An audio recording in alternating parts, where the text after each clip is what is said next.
1979 first picture వచ్చింది. 55 years అవుతుంది దగ్గర దగ్గర. 55 ఏళ్ళు 200 సినిమాలు అంటే ఎవరైనా నమ్ముతారండి? చాలా చేసావు. 450 పైన అయినాయి నా లెక్కే నీకు.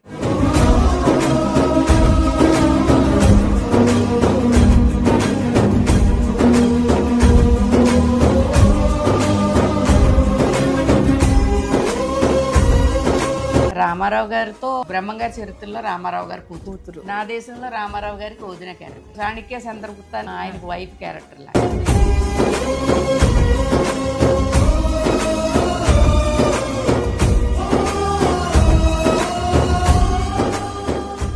ప్రొడ్యూసర్ గా నా పేరు కూడా వేసుకోలేదు, వేరే వాళ్ళ పేర్లు వేసి సినిమాలు తీసాం అప్పుడు.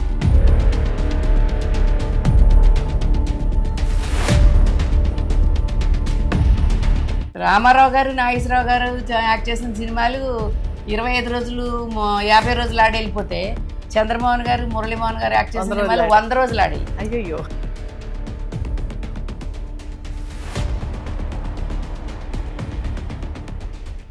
10 years అప్పుడు పెళ్లి చేశారు. 12 years కి అత్తగారింటికి వెళ్ళాను. 14 years కి పాప పుట్టింది. 16 years కి మళ్ళీ వాళ్ళకి మనకి సంబంధం లేకుండా నేను వెనక్కి తిరిగి వచ్చే పిల్లలు.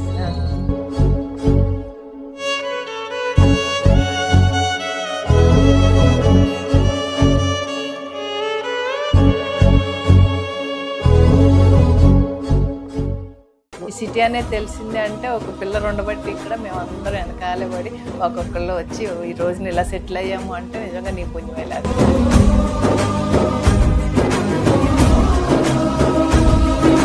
అమ్మ నిన్నటి వరకు కృష్ణ మేడం దగ్గర తిన్నావు, ఈవేళ మీ దగ్గర తింటున్నావు అమ్మ అంటుంటే నాకు చాలా హ్యాపీ అనిపిస్తుంది. రామారావు గారు ఉన్నప్పుడు మీకు జూబ్లీ హిల్స్ లో తాళమిచ్చును, మీరు ఎక్కడున్నారు, మీరు కనపడలేదు. నేను ఇప్పటికి కూడా చెప్తాను, నేనేం సంపాదించలే సినిమాల్లో, నాటకాలు వేసి ఏం సంపాదించలే, ఇప్పుడు టీవీలు చేసి ఏం సంపాదించలే. సినిమా ఫీల్డ్ లో ఉన్నది ఉన్నట్టు మాట్లాడకూడదు, లేని మాట్లాడాలి. మాట్లాడితే మనం ఇగో ఇలాగే సినిమాల్లో అడ్రస్ లేకుండా పోతాం. మనుషులు బ్రతకడానికి బోల్డని దారులు ఉన్నాయి. అది కరెక్ట్. దొంగతనం వద్దు, లంచతనం వద్దు. అది లేదా మొగుడిని చంపేసింది, ఎవరితో వెళ్ళిపోయింది. ఈ పిల్లలు ఏమైపోయారు? అదే కదా పాపం. ఎందుకు అలాంటి ఇప్పుడు వాళ్ళని గంటం ఎందుకు, అలాగ అన్యాయంగా వదిలేసిపోవడం ఎందుకు? నాకు అమ్మా నాన్నల బరువు అయితే ఎలాగా? ఒక పెళ్ళం ఎక్కడి నుంచి వచ్చిందంటే దాని మాటలు పట్టుకుని ఈ అమ్మా నాన్నే వదిలేస్తాను. హాయ్ అండి, అందరికీ నమస్కారం. అలనాటి రాగిణికి స్వాగతం. ఈరోజు నేను ఇంటర్వ్యూ చేయబోయే వ్యక్తి వెండితెర మరియు బుల్లితెర హాస్య కుసుమం. అలనాటి నేటి నటులతో తెరపై అలరించిన ఆణిముత్యం. కుటుంబాన్ని ఒక పక్క, నట జీవితాన్ని ఒక పక్క, రెండూ సమానంగా బ్యాలెన్స్ చేసుకుంటూ నాకెంతో స్ఫూర్తిదాయిని. తొలి చిత్రమే సహతోపేతమైన ఒక నిజ జీవిత సత్యాన్ని తెరపై ఆవిష్కరించి నగ్న సత్యంతో సినీ ప్రస్తావనని మొదలుపెట్టారు. ఎవరనుకుంటున్నారా? మా ముద్దుల కిట్టక్క, కృష్ణవేణి అక్క. హాయ్ అక్క. హాయ్ రాగిణి.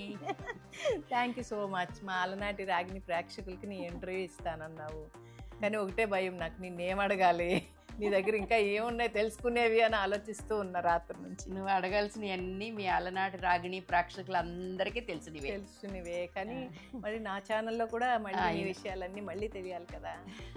ఇప్పుడు ఎన్ని సినిమాలు చేసావు అక్క? అంటే మొత్తం చిన్న పెద్ద క్యారెక్టర్లు అన్నీ లెక్కేసుకుంటే 200. 200? ఏ 200 ఉంటాయి? ఎంత పైనే ఉంటాయి. అంటే నాకు 100 days ఆడి షీల్డ్ ఉన్నాయే గుర్తుంటాయి. అయ్యో, 100 days ఆడిన సినిమాలు ఏవి గుర్తుండవు. ఎన్నేళ్ళు ఇప్పటికి ఎన్నేళ్ళు అయింది ఫీల్డ్లోకి వచ్చి? 1979 ఫస్ట్ పిక్చర్ వచ్చింది. 1979. 55 years అవుతుంది దగ్గర దగ్గర. 55 ఏళ్ళు. 55 ఏళ్ళు 200 సినిమాలు అంటే ఎవరైనా నమ్ముతారండి? చాలా చేసావు. 450 పైన అయినాయి నా లెక్కే నీ సినిమా. ఏళ్ళ మీద లెక్క పెడితేనే ఉన్నాయి అక్క. లేదు రాగిణి, నువ్వు చిన్నప్పుడు నీకు తెలియదు, నేను చాలా సంవత్సరాలు చేయలే. ఎందుకంటే మన ఓన్ ప్రొడక్షన్ పెట్టుకుని మనం సొంతంగా సినిమాలు తీసాం.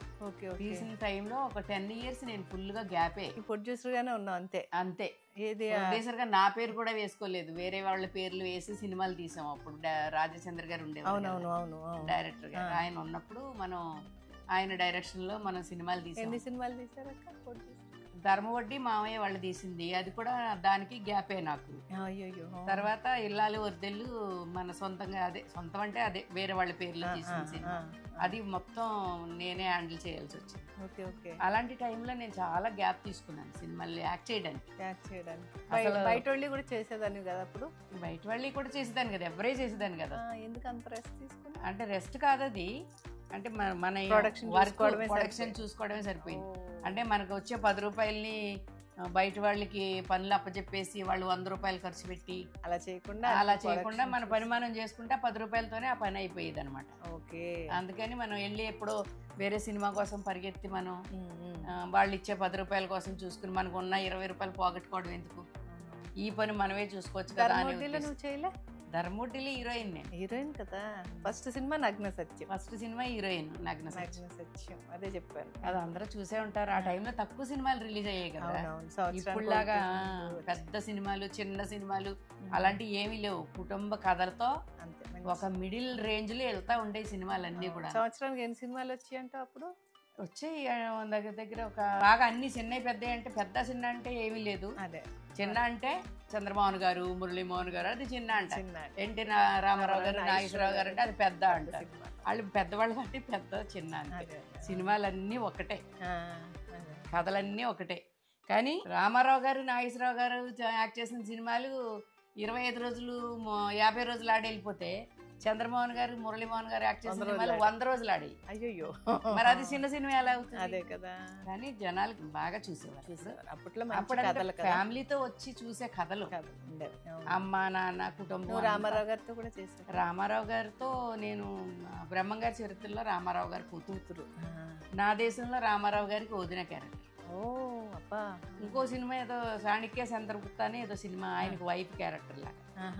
అంటే చాలా మంది భార్యలు ఉంటారు అందులో, ఆయనకి దాంట్లో ఒకటి. బానే వీరబ్రహ్మంగారి చరిత్ర అప్పుడే నువ్వు చేస్తుంటే షూటింగ్ నన్ను తీసుకెళ్ళావు ఒక రోజు. బ్రహ్మంగారి చరిత్ర అప్పుడు నువ్వు ఎంత ఉన్నావు అసలు? లేనా బాబాయ్, ఏ సినిమా అప్పుడైతే నేను వచ్చాను, తారనాక స్టూడియోలో షూటింగ్ జరుగుతున్నప్పుడు. అది కాదు, చాణక్య చంద్రగుప్త. ఆయన కాళ్ళకి దండం పెడితే లేపి ఎవరమ్మాయి అమ్మ అంటే ఇలా కృష్ణవేణి గారి చెల్లెలండి అన్నాను. అంటే ఎంతమంది అంటే మేము ఇలా 13 మంది అండి అంటే, ఓహో మా సంతానమేనమాట. అప్పుడు మనం ప్రొడక్షన్ మానేసి మెడ్రాస్ లో మళ్ళీ సినిమాల్లో యాక్ట్ చేయడం మొదలెట్టారు. రిలాక్స్ అయిపోయినప్పుడు బాగా లావ్ అయ్యాను. ఆ తర్వాత మళ్ళీ సినిమాలో యాక్ట్ చేయడం మొదలెడితే వీళ్ళు పిలిచారు. లావ్ అయినట్టు ఎప్పుడు నాకు అసలు ఊహలో కూడా లేదే, ఎప్పుడు ఒకలాగే ఉంది. అదే కొంచెం కొంచెం అటు ఇటు. మెయింటెనెన్స్ అంటే ఇది చూసి నేర్చుకోండి. 50 ఏళ్ళ నాడు బ్లౌజ్ అయినా ఇప్పుడు సరిపోద్ది, 50 ఏళ్ళ నాడు వేసిన ప్యాంటు ఇప్పుడు సరిపోద్ది. దేవుడా, నిజంగా చెప్తున్నా, మా అక్కేసే మోడర్న్ డ్రెస్సులు మేము కూడా ఏమన్నమాట సూపర్గా వేసుకుంటారు. అందుకే ఇప్పటికి సీరియల్లో మోడర్న్ డ్రెస్సులు వేసుకుని క్యారెక్టర్లు చేయమని అడుగుతారు. అదే అదే అదే. చిన్నప్పుడే పెళ్లి చేస్తారు కదా మీకు? చిన్నప్పుడే, బాగా చిన్నప్పుడు. ఎంత వయసు అక్క అప్పుడు? అప్పుడు 10 ఇయర్స్ అప్పుడు పెళ్లి చేశారు. 12 years కి అత్తగారింటికి వెళ్ళాను. 14 years కి పాప పుట్టింది. 16 years కి మళ్ళీ వాళ్ళకి మనకి సంబంధం లేకుండా నేను వెనక్కి తిరిగి వచ్చాను పిల్లనట్టు. ఇంకా అంతే. వచ్చిన దాన్ని ఇంకా మామయ్య ఇంటికాడ ఉండిపోతే, మామయ్య నేను చదివేస్తాను, నువ్వు చదవాలి, నువ్వు జూనియర్ లాయర్గా రా నా కూడా అని చెప్పి మామయ్య అంటే నాకు అస్సలు చదువు ఎక్కిది కాదు. ఎందుకంటే చిన్నప్పుడు ఉండాలి ఇంట్రెస్ట్. ఇంకా ఒక పిల్ల తల్లి అయిన తర్వాత చదువు మీద ఏముంటుంది? ఇంకా మన ఇంట్లో అదే ప్రాబ్లం కదా. చిన్నప్పుడు చదివించకపోయేసరికి ఇంకా మామయ్య అలా అన్నా కూడా నేను చదవలేకపోయినా. అయినా మామయ్య రిటైర్ అయిపోయిన ప్రిన్సిపాల్ని పిలిపించి ఇంట్లో నాకు చదువు చెప్పించేవారు. నాకు అప్పుడు అసలు చదివే రాదు అసలు. 16 ఏళ్ళు వచ్చిన తర్వాత పలక బలపం తీసుకుని నేను ఆలు దిద్దుకున్నా. అప్పుడు నేను ఎంత ఉన్నాను అక్క? అప్పుడు నువ్వు ఎంత? 4 ఏళ్ళు 3 ఏళ్ళు ఉంటుంది. అంతేనా? ఓకే. అంతే. బేబీ నువ్వు ఏడాది తేడా బేబీకి, నీకు బేబీ కంటే చిన్నదాని, నా కూతురు కంటే ఏడాది చిన్నదాని. ఆ టైంలో నువ్వు ఇద్దరు విజయనగర కాలనీలో స్కూల్కి వెళ్ళేవారు. ఊరికే ఆలు దిద్దే వయసులోనే. అప్పుడు తీరా పుస్తకాలు వచ్చే టైంకి మీకు స్కూలు లేదు, ఏమీ లేదు. బేబీ అలాగయింది, నువ్వు అలాగయ్యావు. ఇద్దరు చదవలేదు అసలు. ఆ టైంలో మామయ్య నాకు ట్యూషన్ చెప్పించి, తర్వాత మద్దూరు విజయలక్ష్మి గారు అని ఉన్నారు, ఆవిడ దగ్గర నాకు డైలాగ్స్ లేదా నేర్పించి కార్ డ్రైవింగ్ అంటే ఊర్లో ఉన్న ట్రాక్టర్ దుక్కుతునేదండి. దేవుడా, ట్రాక్టర్ దుక్కుతుంది. నువ్వెక్కడ పుట్టావు? అప్పుడు నువ్వు పుట్టినా ఊర్లో ఉన్నప్పుడు చిన్నప్పుడు ట్రాక్టర్ డ్రైవర్ వచ్చి భోజనానికి కింద దిగితే చాలవాడు ఆ ట్రాక్టర్ పట్టుకుని దుక్కు దున్నేసి దాన్ని పొలం అంతా. తర్వాత కార్లు డ్రైవింగ్ వచ్చేసి ఇంకా అంతే, గేర్లు వేయటం గేర్లు తీయడం, ఇంకేం చక్రం తిప్పడం. బస్ కూడా నడిపావు? బస్సు నడిపాను, లారీ నడిపాను, ఫ్లైట్ నడిపాను, అన్ని నడిపాను. ఏబిసిడి రాపోయినా అన్ని వచ్చినాయి దేవుడి దయ వల్ల నాకు మొత్తం. అప్పుడు తర్వాత మా పెద్ద అయిన తర్వాత రీసెంట్ గా అంటే ఒక 10 years ముందు అమెరికా వెళ్ళి మొత్తం అన్ని స్టేట్లు తిరిగేసా. మొత్తం అన్ని స్టేట్లు తిరిగేసా, అన్ని చూసి వచ్చా. డాన్స్ కూడా మెడ్రాస్ లో ఇక్కడ మంజులా శ్రీనివాస్ అని ఉండేవారు, వాళ్ళ దగ్గర నేర్చుకున్నాను నేను డాన్స్. ఆ డాన్స్ నేర్చుకుని ఆ ప్రోగ్రామ్ ఇస్తుంటేనే విశ్వేశ్వరరావు గారు చూసి ఈ అమ్మాయిని పెట్టి మనం హీరోయిన్ గా సినిమా తీసేద్దామని నగ్న సత్యం తీసారు. అప్పుడు ముందే నేర్చుకున్నావా? మనం నేను కొంచెం ఎదిగాక 9 years అప్పుడు మెడ్రాస్ లో వెళ్ళేవాళ్ళం. ముందే ముందే ఇవన్నీ చాలా తెలియదు నాకు. అప్పుడు నీకు అస్సలు తెలియదు. నువ్వు ఎక్కడ అమ్మాళ్ళ దగ్గర ఉన్నావు నువ్వు. నేను ఇక్కడ మంజులా శ్రీనివాస్ అని ఉండేవారు, వాళ్ళ దగ్గర పల్కనమ్మ స్టేషన్ దగ్గర అజంతా స్టూడియో అని ఉండేది. ఆ స్టూడియోకి వెళ్ళి నేర్చుకునేదాన్ని నేను. మేము సంజయరెడ్డి కాలనీలో ఉండేవాళ్ళం. అక్కడి నుంచి 79 ఒక బస్సు వెళ్తా ఉండేది. అక్కడ ఆ బస్సు ఎక్కి చార్మినార్ దగ్గర దిగేసి అలా వెళ్ళిపోయేదాన్ని. ఇప్పుడు ఆ స్టూడియో లేదు. ప్రోగ్రామ్స్ అంటే కొన్నే చేసే, ఎక్కువ చేయలేదు. నాటకాల్లో ఎక్కువ డాన్సులు ఉండేవి నాకు. ధర్మజ్యోతి అని ఒక నాటకం చేస్తుంటే దాంట్లో 1.5 hour డైలాగ్ ఉంటే 1.5 hour డాన్సే ఉండేది. రాజనాథ్కి క్యారెక్టర్లు అలాగా అంతా గెటప్ వేసుకుని ఫుల్ గెటప్ తోటి బాగుండేది. గెటప్లతో అవార్డులు వచ్చినాయి, చాలా వచ్చినాయి. అసలు నా ఇంట్లో ఎన్ని అవార్డులు ఉన్నాయో లెక్క పెట్టలేదు. నంది అవార్డు తీసుకున్నావు? నంది అవార్డు కూడా పల్లివాసంలో ఏదో పట్నవాసంలో పల్లివాసం అని ఏదో బాలయ్య గారి సీరియల్కి ఒక నంది వచ్చింది. వారాలబ్బాయికి అది ఏమంటారు దాన్ని, ఇంటర్నేషనల్ అవార్డు ఏదో. రాష్ట్రపతి గారితో అందుకున్నట్టు ఫోటో చూసాను. రాష్ట్రపతి కాదు, మన నీలం సంజయ్ రెడ్డి గారికి నా ఫస్ట్ సినిమా తీసుకెళ్లి చూపించాయి. ఢిల్లీ తీసుకెళ్లి నా ఫస్ట్ సినిమా తీసుకెళ్లి చూపితే ఆయన వైఫ్ ఆయన ఇటు కూర్చుని నన్ను మధ్యలో కూర్చోబెట్టుకుని ఆ సినిమా చూసారు. 82లో 82లోనే మొత్తం ఇండియా తిరిగేసాను నేను. అప్పటికే ఆయనకి ప్రెసిడెంట్ ఆఫ్ ఇండియా అయినప్పుడు ప్రెసిడెంట్ గారికి ఆ సినిమా చూపించిన తర్వాత నేను ఇక్కడికి వెళ్ళా, గోలయారు, గ్యాంటాక్, హిల్స్ ప్రదేశాలన్నీ వెళ్ళాం అనమాట. మన మిలిటరీ వాళ్ళంతా హిల్స్ ప్రదేశాల్లో ఉంటారు. షూటింగ్ కాదు, ఈ సినిమా చూపించడానికి. సినిమా చూపించడానికి పట్టుకెళ్ళాం. అక్కడ చిన్న ప్రొజెక్టర్ వేసి ఆ సినిమా మొత్తం రీల్ చుట్టూ వాళ్ళకి చూపిస్తే ఇంటికి వచ్చేటడికి ఇంత ముక్కలు అయిందంతా. అయ్యో, అదే మొత్తం సినిమా మొత్తం ముక్కలే. అయ్యో, అది పట్టుకెళ్ళి చూపించి వచ్చాం అనమాట అందరికి. అప్పుడులో బాగా ఆడింది ఆ సినిమా కూడా. బాగానే ఆడింది.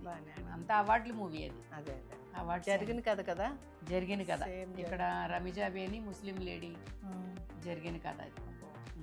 వేదిక వచ్చిన తర్వాత అన్ని నీకు తెలిసిన విషయాలే కానీ జనాలకు తెలియదు. చిరంజీవి గారి సినిమాలు కూడా చాలా, చాలా సినిమాలు చంటబ్బాయి అన్ని భలే ఉంటాయి. హీరో బాలకృష్ణ గారు సూపర్ హీరో, రామారావు గారి, నాగేశ్వరరావు గారి, చిరంజీవి గారి, శ్రీదేవి గారితో కూడా చేసావు కదా, చంద్రమోహన్ గారితో, శోభన్ బాబు గారితో. ఆడవాళ్ళేమో శ్రీదేవి గారు, జయప్రద గారు. శ్రీదేవి గారితో నేను వచ్చి మొన్న వచ్చింది కదా రాణికాసుల రంగమ్మ, తర్వాత ఇల్లాలు. జయసుధ గారితోనేమో ఇదేంటిది బొబ్బులు బ్రహ్మన్న భలే సినిమా, సుత్తి కత్తి ఇద్దరునే. జయసుధ గారితో ఆంటీ సినిమా, జయసుధ గారితో కూడా చాలా చేసావు. భలే ఉంటాయి సినిమాలు. ఇవన్నట్టు నిజం అక్క, ఎన్ని మంచి హీరో, టాప్ హీరో భలే క్యారెక్టర్. అసలు సౌందర్య నేను ఇద్దరం కలబడి కొట్టుకుంటుంటే అవును అదే ఏళ్ళేస్తా ఉంటాడు కొట్టుకుంటూ. అదే భలే క్యారెక్టర్, అది సూపర్ క్యారెక్టర్, అసలు బాగా మంచి క్యారెక్టర్. అదే కృష్ణారెడ్డి గారు. అమ్మో చాలా చేసావు అక్క నువ్వు. చాలా చేశాను, నాకు గుర్తున్నది. ఎందుకంటే ఏదో కాదు, నీ తర్వాత వచ్చింది మన రజితయే 350 సినిమాలు పైన చేసింది. రజిత చేసిందంటే అది వేరులే, రజిత లాగా నేను చేయలేదు. నువ్వు చేసావు. లేదురా, నేను రజిత చేసిందని చేయలేదు. ఎందుకంటే రజిత డైలాగ్ ఉన్నా, క్యారెక్టర్ ఉన్నా, లేకపోతే ప్రతి సినిమాలో కనపడుతుంది కాబట్టి దానికి సినిమాలు లెక్కపోతాయి. అంతేనా, నా క్యారెక్టర్ ఏంటి, నేనేంటి, ఇది ఆవిడే చెయ్యాలి అని ఎవరన్నా వచ్చి మనల్ని అడిగి పెట్టుకుంటే తప్ప మనం చేయలేదు. అన్నట్లు రజిత అంటే చిన్నదే పెద్దని చూడకుండా మన అనుకునే వాళ్ళు అన్ని సినిమాలు చేస్తుంది. కొంతమందికి దాని వల్ల సెంటిమెంట్ కూడా ఉంది. ఉంది రజదాని పెట్టుకోవాలి ఒక్క క్యారెక్టర్ కైనా, నుంచో పెట్టాలి రజదాని సీన్ కైనా కావాలి అని ప్రొడ్యూసర్లు కూడా కొంతమంది ఆ సెంటిమెంట్ ఇంట్లో కూడా దాన్ని పెట్టుకుంటారు. ఇప్పుడు కూడా అదే జరుగుతుంది. మనకి అలాంటివి ఏం లేదు. అదొక అదృష్టం అనుకోవాలి అంతేలే. అవును కదా, అంతే. చిన్నప్పుడు బాగా కష్టపడ్డావు. ఎక్కడ నువ్వు? కష్టం అంటే కష్టమే మరి. అత్తగారింటి కాడ ఉండే బాగా కష్టపడి అక్కడ పడ్డామే బాగా. పిల్లతోటి నాకు ఏమో సగంద ఉండేదండి. బాగా చూసేది కదా, అస్సలు బాగా చూసేవారు కదండి. అయ్యయ్యో అసలు చూసేవారు కదా. అయితే దానివల్లే కదా ఆ ప్రాబ్లమ్స్ వల్లే బయటకు రావాల్సి వచ్చింది. అదే పిల్లని వచ్చి స్టేజ్లో ఇలా నిలబడ్డావు అంటే గొప్ప విషయం. రావడం గొప్ప కాదు, మనకి దారి చూపించింది గొప్ప. అవును, దారి చూపించిన వాళ్ళని మర్చిపోకూడదు, వాళ్ళకి దండం పెట్టాలి. నాకు అసలు సిటీ అంటే తెలీదు, అంటే చదవటం తెలీదు. అలాంటి దాన్ని నేను హైదరాబాద్ సిటీలోకి వచ్చి నిలబడ్డానంటే మనకు దారి చూపించిన వాళ్ళకి కృతజ్ఞతలు చెప్పుకోవాలి ఎప్పుడు. మరి అంతే, మేమే ఉన్నాం అక్క, మేము ఉన్నాము. నా పయ్యక్క లక్ష్మక్ కానీ సరసక్ కానీ అందరూ నిన్ను పట్టుకునే కదా వచ్చాం మొత్తం. ఈ సిటీ అనేది తెలిసిందే అంటే ఒక పిల్ల ఉండబట్టి ఇక్కడ మేము అందరం వెనకాలే పడి ఒక్కొక్కళ్ళు వచ్చి ఈ రోజున ఇలా సెటిల్ అయ్యాము అంటే నిజంగా నీ పుణ్యమే లేదు. కానీ నా పుణ్యాన్ని మీరు అంటారు, అలాగా అవ్వటం, అలా చేయగలగటానికి కారణం నేను చేయగలిగానంటే నాకు చెయ్యొత్తనిచ్చిన వాళ్ళు, అది కరెక్ట్. నేను అంత ధైర్యంగా నిలబడడం. అవును అవును, అసలు ప్రతిదాన్ని ఎదిరించి నిలబడడం. ఒకప్పుడు నేనంటే భయపడేవారు, ఇక్కడ హైదరాబాద్లో అందరూ భయపడేవారు. ఇప్పుడు నువ్వు సాయం చేసావా లేదా అన్నది కూడా మాకు అనవసరం. ఏంటంటే నువ్వు అంటూ ఉన్నావు మాకు అని చూసుకుని బతికిన వాళ్ళు మేము అందరం కూడా కదా. ఎవరి కాళ్ళ మీద వాళ్ళు బతకడానికి వచ్చాము, కానీ నువ్వు ఉన్నావు ఇక్కడ పెద్ద పిల్లలు, మాకు ఏదన్నా అయితే కూడా చూసుకోవడానికి అన్న ధైర్యంతోనే బతికాము అంతే అందరం కదా. చిన్నప్పుడు నాకు కూడా డాన్స్ నేర్పించావు. అవును, అక్కడ మెడ్రాస్ లో ఉన్నప్పుడు అందరం కలిసి వెళ్ళేవాళ్ళం కదా డాన్స్ కి. నీకు రోజు గుర్తుందా, బస్సులో వెళ్తుంటే అక్కడ ఎవరో పని అమ్మాయి బాగుంది అంటే నన్ను కొట్టేసి పడి కింద పడేసి తొక్కి నాకు బస్సు కిందకి వెళ్ళేలాగా తన్నేను వాడిని. అవును, ఆ సీన్ ఇప్పుడు కూడా గుర్తొస్తే. అసలు పానకాల పార్క్ దగ్గర ఆగిందో లేదో బస్సు, వాడు అలా అన్నాడని చెప్పి చొక్కా పట్టుకుని మొత్తం లాగి కింద. అలాగే ఇక్కడ హైదరాబాద్ లో కూడా చాలా సార్లు జరిగింది. కొట్టేసి వెళ్తూ ఎవడో ఇలా అన్నాడు ఒకసారి, నన్ను భుజం ఇలా తగిలింది. ఇలా అనేటప్పుడు ఇలా పట్టుకున్నాను చొక్కా, అంతే. ఆ చొక్కా చెయ్యి ఊడొచ్చింది అంతే, మొత్తం చొక్కా చెయ్యి అట్టుకెళ్ళి ఆ లక్కిడికపల్లి పోలీస్ స్టేషన్ లో ఇచ్చా. ఇది చూడు, ఈ చొక్కా వేసుకున్నాడు ఎవడో నన్ను ఇలా గుద్దేసి వెళ్ళాడు. అయ్యో దేవుడా, పెద్ద రౌడీ అండి. ఆ చొక్కా తీసేస్తే మేము ఎట పట్టుకుంటాం అమ్మా, ఎటు వెళ్ళాడమ్మా వాడు, వాళ్ళు అటు ఇటు పరిగెత్తాను.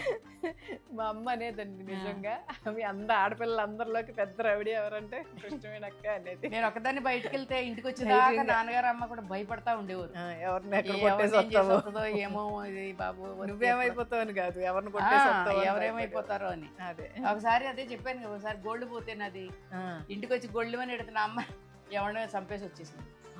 బంగారం పోయిందని అనుకోలే. అయ్యో, నా మెళ్ళ గొలుసు జారిపోయి పడిపోయింది ఎక్కడో. పడిపోతే ఇంటికి రాగానే గొళ్ళు అన్నాను, మంగళవారం పూట ఇలా పోయింది నాది గొలుసు అని చెప్పేసి. ఇది వ్యాన్ వేసుకు వెళ్తుంది, వ్యాన్ వేసి గుద్దేసింది, ఎవరన్నా చంపేసి ఉంటది అని చెప్పేసి వీళ్ళందరూ గొళ్ళు అన్నారు. అయ్యో పాపం, తెలియక ఏంటంటే ఇలా గొలుసు పోయిందండి.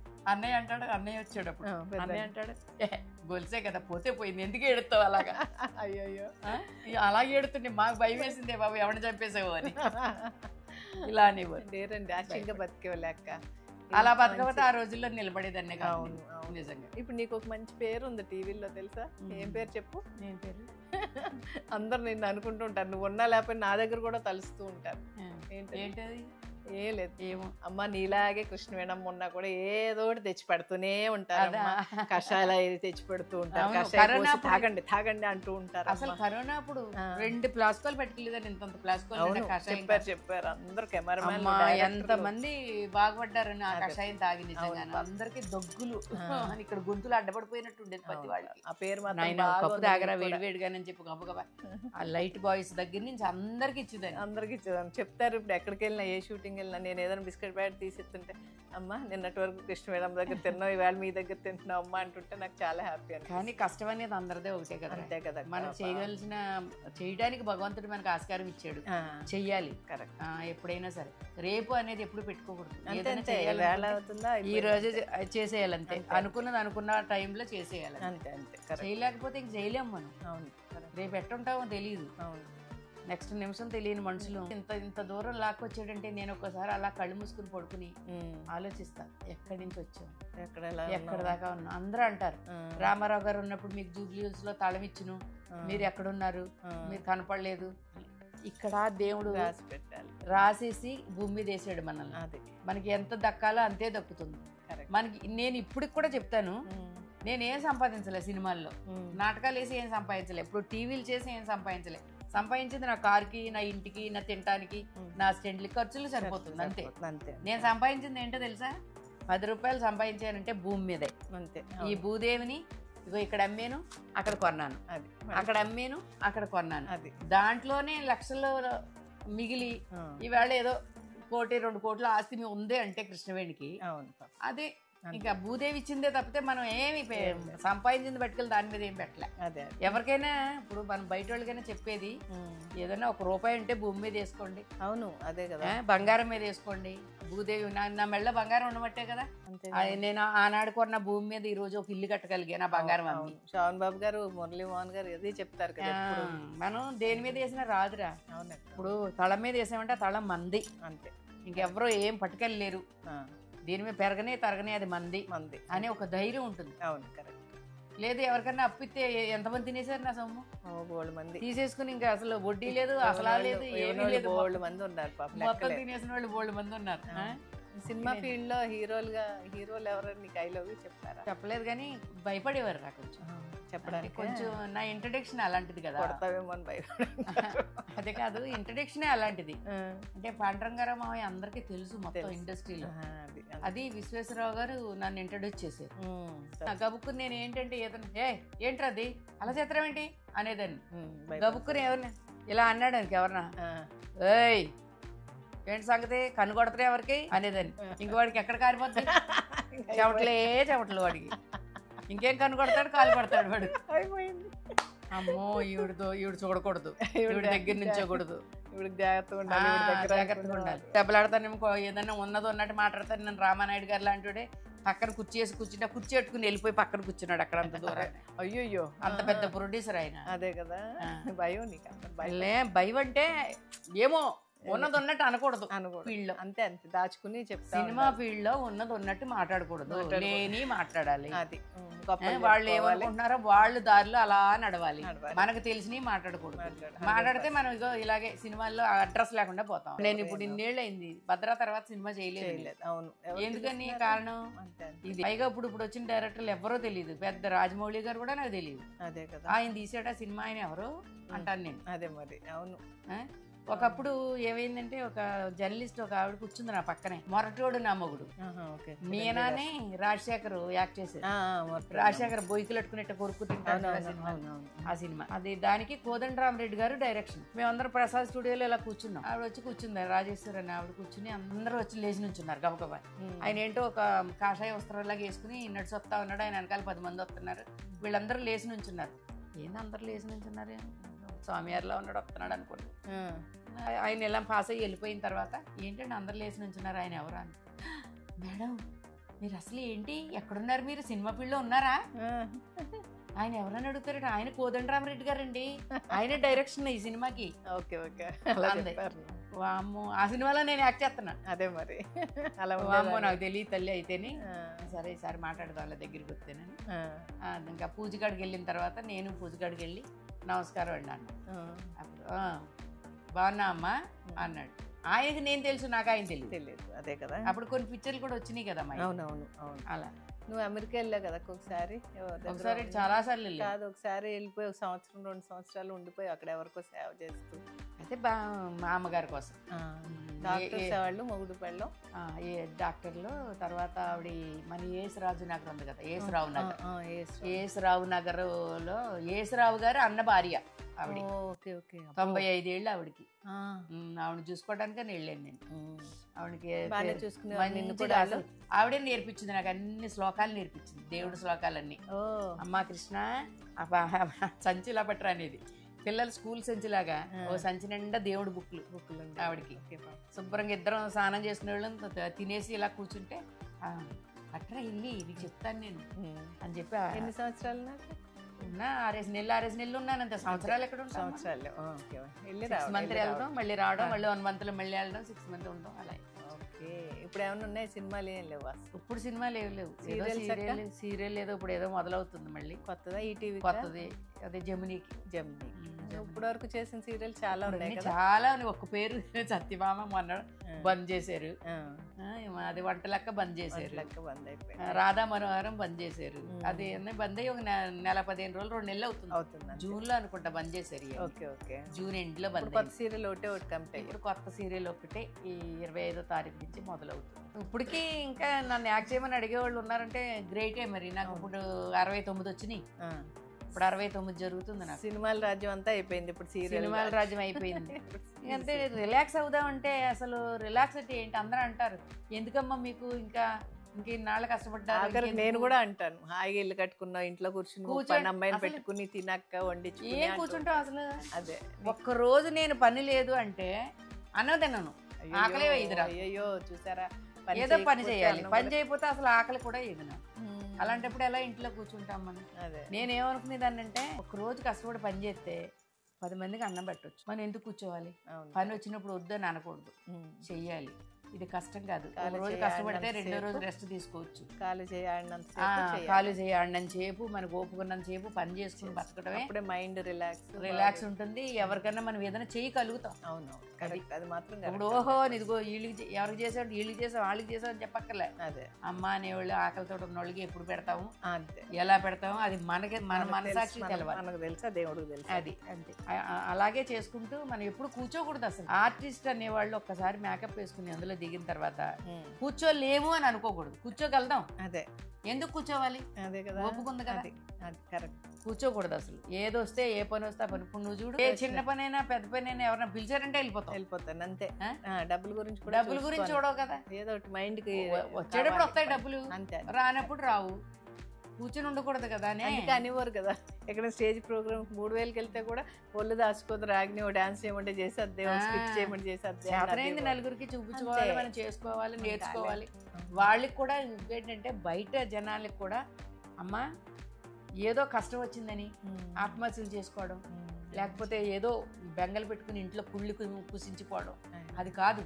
మనుషులు బ్రతకడానికి బోల్డని దారులు ఉన్నాయి. అది కరెక్ట్. ఇది మాత్రం దొంగతనం వద్దు, లంచతనం వద్దు, అది ఎన్నో దారులు ఉన్నాయి మనుషులు బ్రతకాలంటే.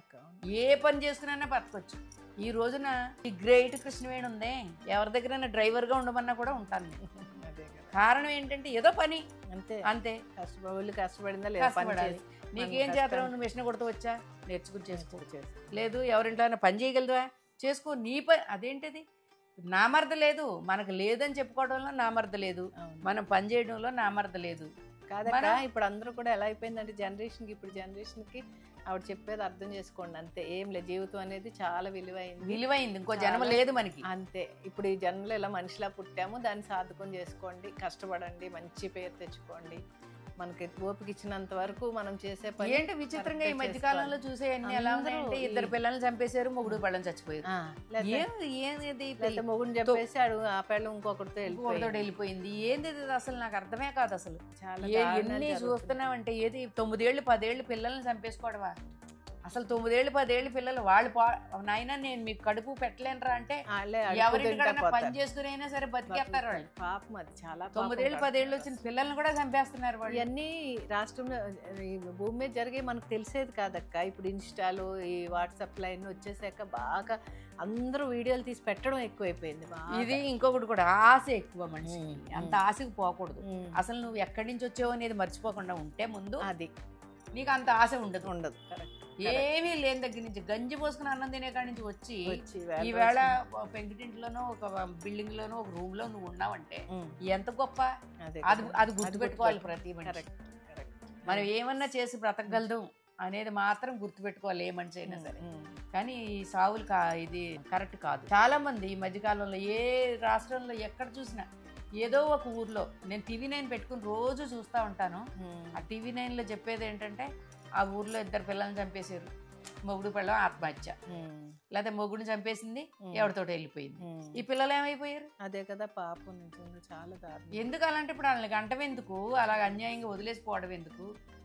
చేతనైతే తెచ్చుకోవాలి, పెంచుకోవాలి, లేదంటే ఈ కష్టపడడానికి వయసు వచ్చిన పిల్లల్ని చంపేస్తున్నారు. అది అదే కదా. అవును, చాలా దారుణం. లేదంటే ఎవరికైనా ఇచ్చినా పెంచుకుంటారు వాళ్ళు. అదే కదా, ఎవరికి ఇవ్వడానికి ప్రాణం ఒప్పుదాన్ని చంపేస్తారు.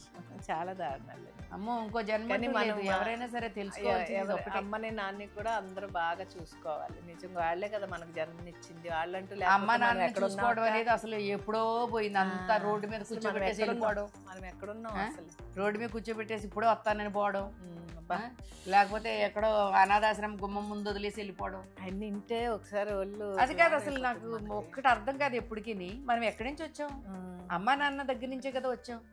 మనకు అమ్మా నాన్నల బరువు అయితే ఎలాగా? ఒక పెళ్ళం ఎక్కడి నుంచి వచ్చిందంటే దాని మాటలు పట్టుకుని ఈ అమ్మా నాన్నే వదిలేస్తారు. వాళ్ళు సంపాదించిన ఇల్లు కూడా వాళ్ళకి దక్కనివ్వరు. అదే కదా, ఇవన్నీ తప్పు కదా అమ్మాయి, గుర్తుంచుకోకపోతే చాలా తప్పు. వాళ్ళకి పిల్లలు ఎలా పుట్టి పెరుగుతున్నారో ఆ పిల్లలతో సమంగా వీళ్ళిద్దరిని చూసుకోవాలి. అప్పుడే ప్రపంచంలో వాళ్ళకి మంచి జరుగుతుంది ముందు. కన్నా తల్లి తండ్రిని ఎవరైతే గౌరవంగా మంచిగా చూస్తారో, ప్రేమగా చూసుకుంటారో, చచ్చిపోయేంత వరకు ప్రేమగా చూసుకున్న వాళ్ళకి ఎప్పుడు మంచిగా జరుగుతుంది. ఏ మూలన్నా పెట్టుకోని ఇంట్లో. అవును, కానీ బయట తోసేయకూడదు. అవును, రోడ్డు మీద పడేయకూడదు. అలా ఉంటే మరి వాళ్ళకి మంచిగా జరుగుద్ది. ఎప్పుడు అలా లేదు ఇప్పుడు ప్రపంచం. ఒక్కదే కూతురు, ఆ కూతురికి కూతురు, ఆ కూతురికి కూతురు, కొడుకు, మళ్ళీ బొడ్డోడు, ముని మనవడు, మనవరాలు కూడా వచ్చేసారమ్మా. బాగానే ఉన్నారు అందరు.